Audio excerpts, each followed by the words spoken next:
for me, chose brand management because you really act like a business leader there.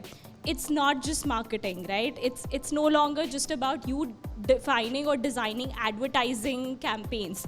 You're working as a total business owner, so you have a P&L responsibility. You're working with cross-functional team, and you're making sure that your brand is growing equity, shares, etc., while being relevant to the consumers.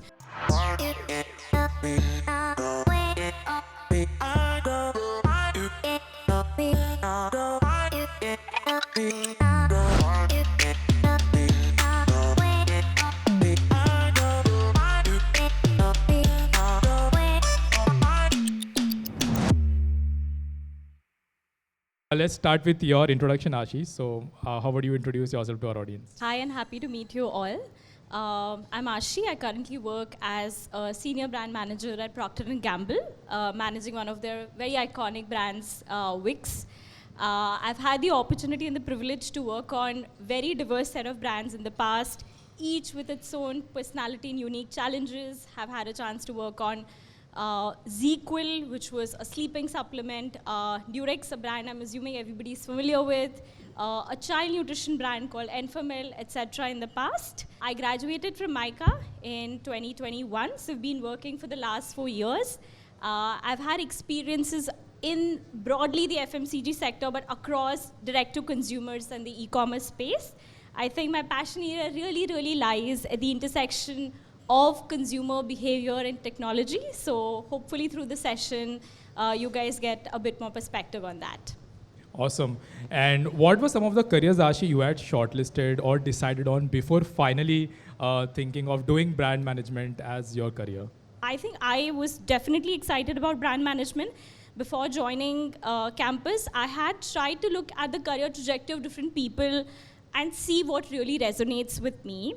At that point in time, for any one of you who's really deciding what do you want to go after, a lot of times we get caught up on multiple factors. We get caught up on location, even what's the salary, etc. I would really want you to really pinpoint on the sector that you would be joining, because once you enter and you gain experience in a particular field, that stays consistent with you.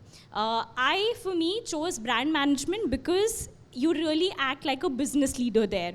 It's not just marketing, right? It's no longer just about you defining or designing advertising campaigns. You're working as a total business owner, so you have a P&L responsibility. You're working with cross-functional team, and you're making sure that your brand is growing equity, shares, etc., while being relevant to the consumers. So because it was very over-encompassing, that's why I chose this. The reason for FMCG sector is because it really keeps you grounded. Like, things are changing every day, right? So it's rapidly evolving. I'm sure a lot of sectors are, but I think FMCG is also closer to the consumer needs, which is why I chose this. Awesome. And you have worked with big brands. So what were some insights that you gained while working with big brands in terms of how to approach brand building for them? Because they're already well established. Honestly, when I had joined as a brand manager while working at Reckitt and here at Procter & Gamble, one of the key things that you really understand is while you're staying true to the brand purpose. So for example, in case of Durex, it's about having holistic sexual well-being, right? This is what the brand really stands for. Vapor Up in this case really stands for powerful sensorial healing and comfort and care.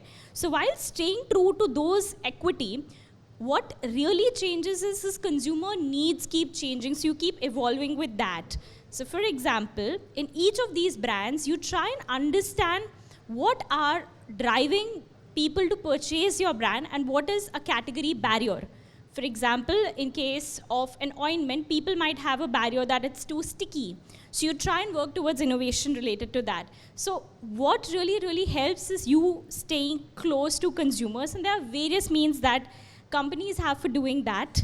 Of course, in your MBA curriculum also you'd be learning about focus group discussions, you'd be learning about in-depth interviews, ethnographic studies where you're actually spending your day in the life of that consumer, living with them, behaving like them, etc. So that's how it happens, a lot of different rapid prototyping studies. So that really, I think once you're able to really understand what does the consumer need, that forms the basis of everything else that is to follow. There is a myth that big companies, they are a little slower in implementing and new things and researching. So is that a myth, or because which is why people pursue startups as their career opportunities?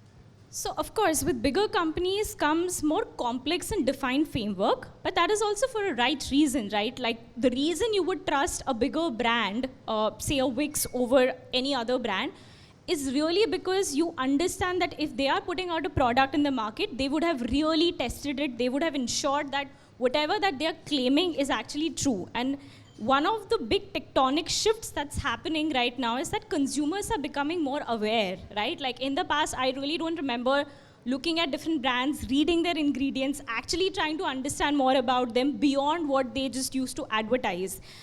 So to a large part of what you are saying is true, but that is also because these brands, which are heritage brands that have been running for 100 years plus, also carry that responsibility and hence, right? And you're working with a bigger functional team and your impact is beyond like not just India, but maybe many other global markets as well. Having said that, even while working in bigger brands, you do have an opportunity to work like an entrepreneur. So it is very much possible that in a startup, if you have to, decide that you've come across a certain insight, to the time that you take it to market would be shorter. And for a bigger brand, it could be longer. But even in the second scenario, it's not extremely long. People are able to innovate and bring out solutions in the market, and you're able to find innovative solutions. So part of that is a myth, and part of that is also because you carry a bigger responsibility. So the processes are set in such a way. Lovely. I absolutely understand where you're coming from. And okay, so speaking of choosing the right B school now, I want to take you back to your MBDs. How did you go about selecting your B school? So for me, when I was preparing for CAD, I was very clear that I wanted to pursue a career in marketing. One of the bigger reasons for me to pursue a career in marketing is that which job really pays you for talking to consumers? Like, I have the coolest job in the world. And that is really why I chose marketing.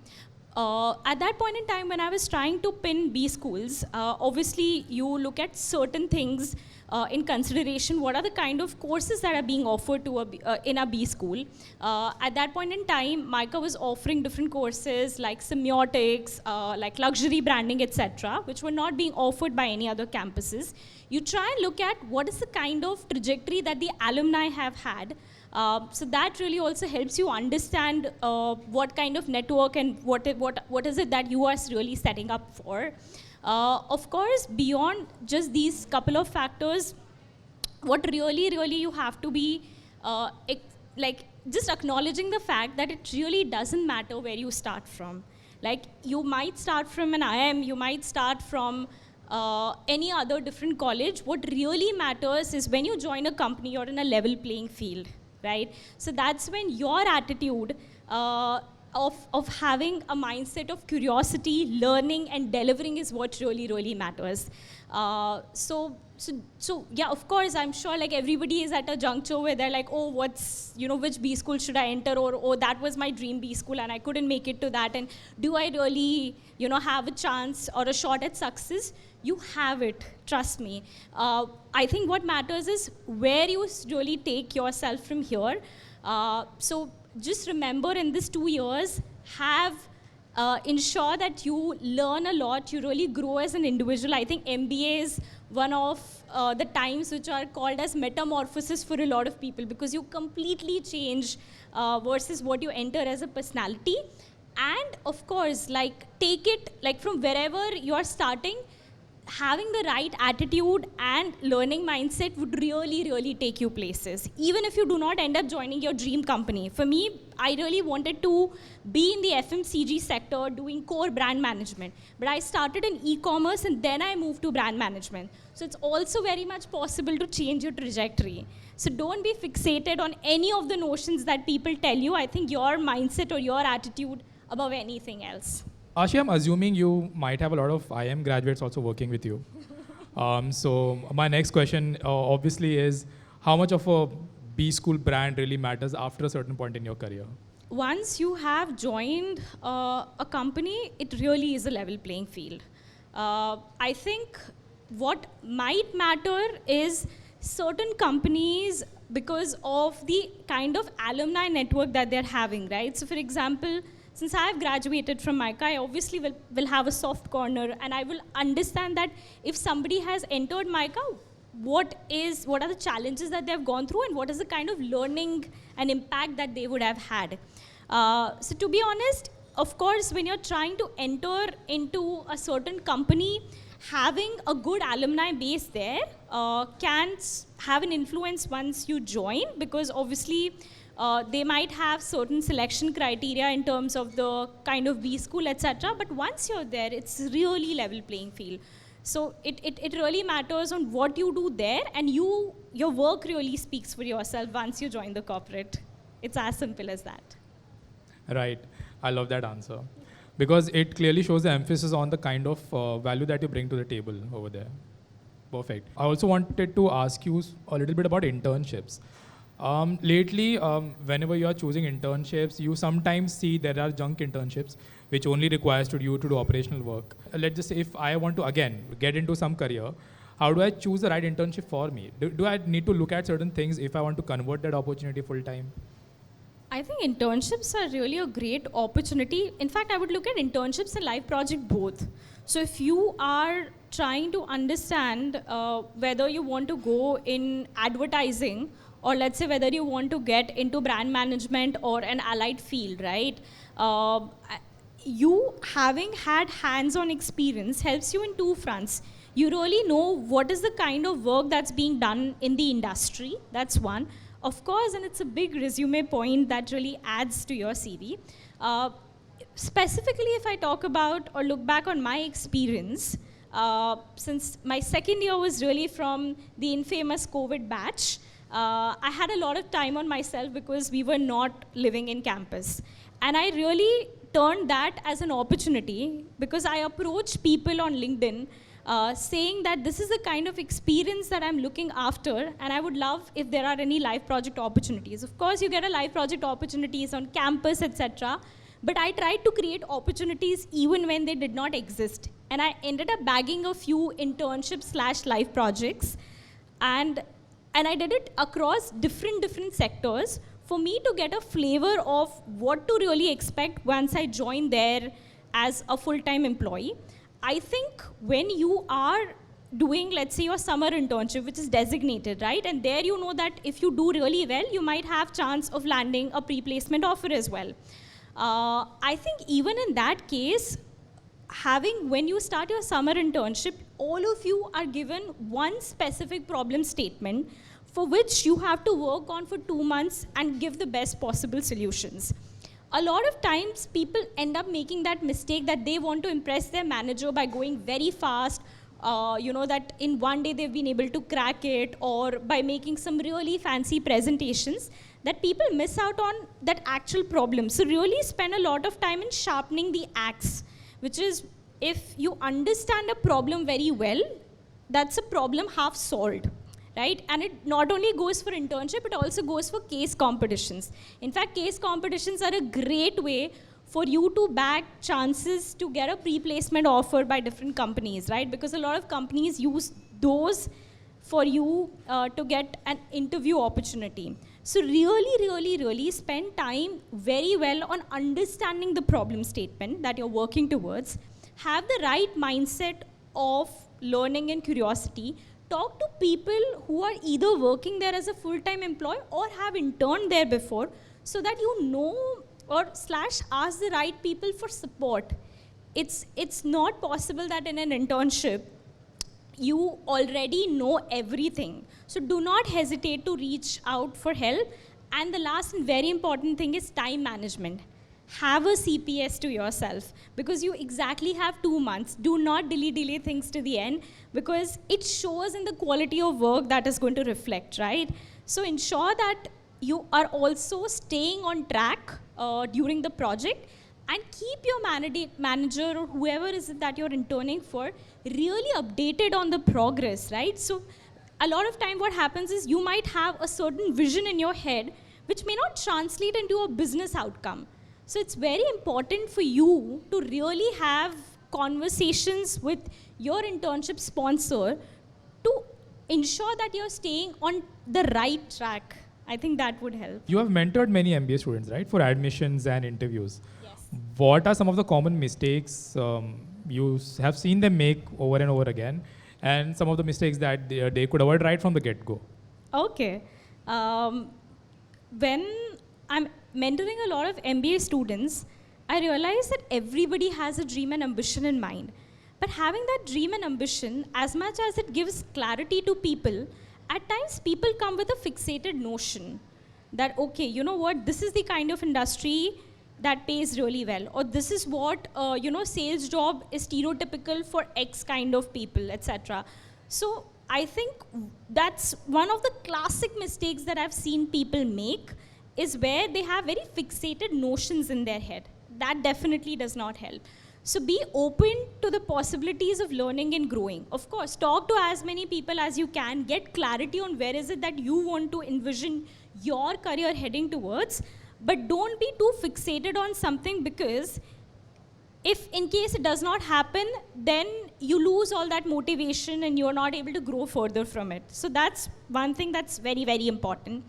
The second thing, as you move towards your MBA journey, is the ruthless act of prioritization. Because it will happen not just in MBA but beyond, where you will always have 20 things on your plate to do at once. You will have a friend calling you for party, you will have your mid-sem exams the next day, you have a presentation that's due in 2 days, and 20 other things, or you have different committee auditions that are being going on.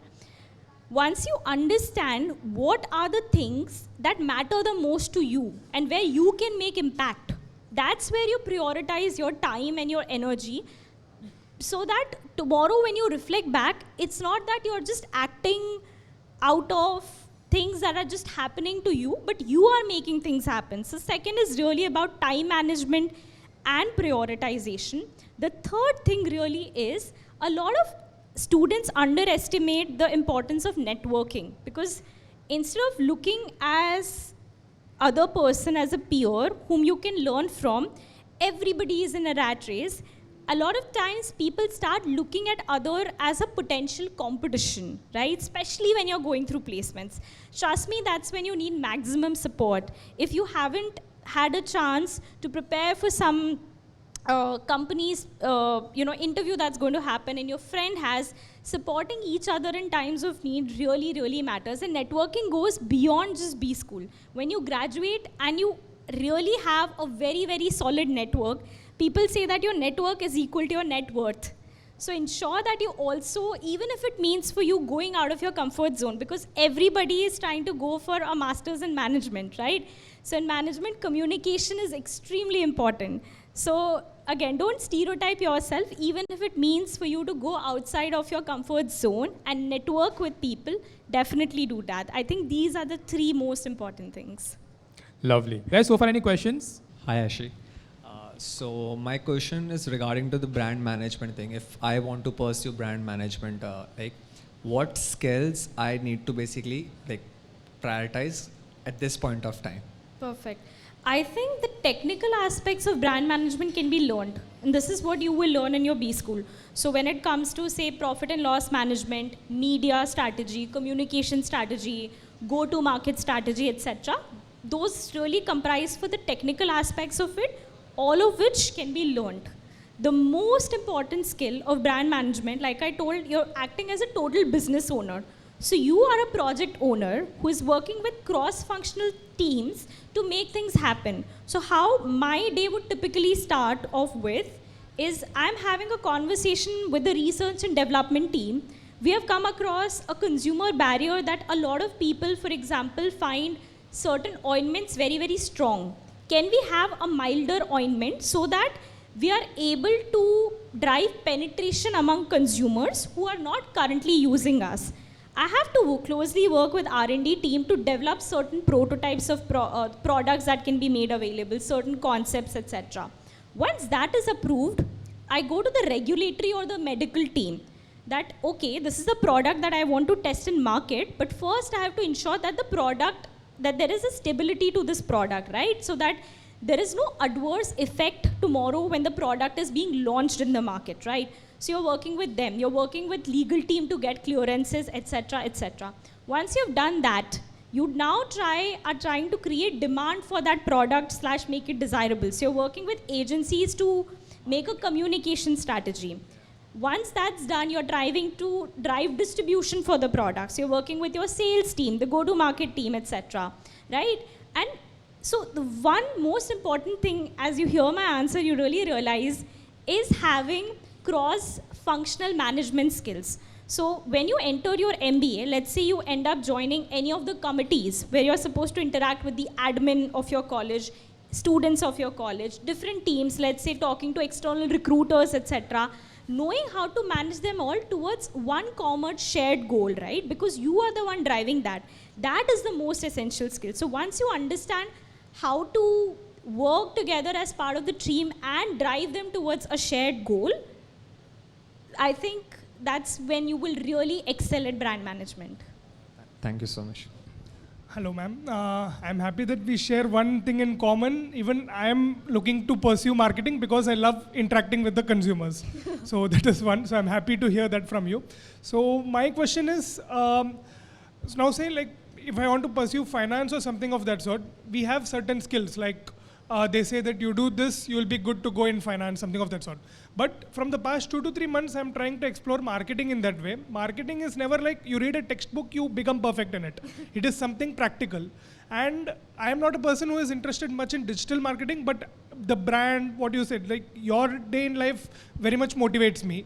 So how, like before MBA, what do you think it should be essential to pursue to be a kind of like good to go for marketing career? Take your example, like brand or something of that sort. Okay. I think what really will give you a flavor of, let's say if you want to pursue a career in brand management, before you enter your MBA school, of course, knowing the basics of marketing. So you could brush up on certain concepts, obviously read Kotler, but that's more theoretical learning. What I would want you to prioritize on is reading case studies of different brands. Right? So everybody knows different examples. Why do you think Fair and Lovely rebranded to Glow and Lovely? Read up on that.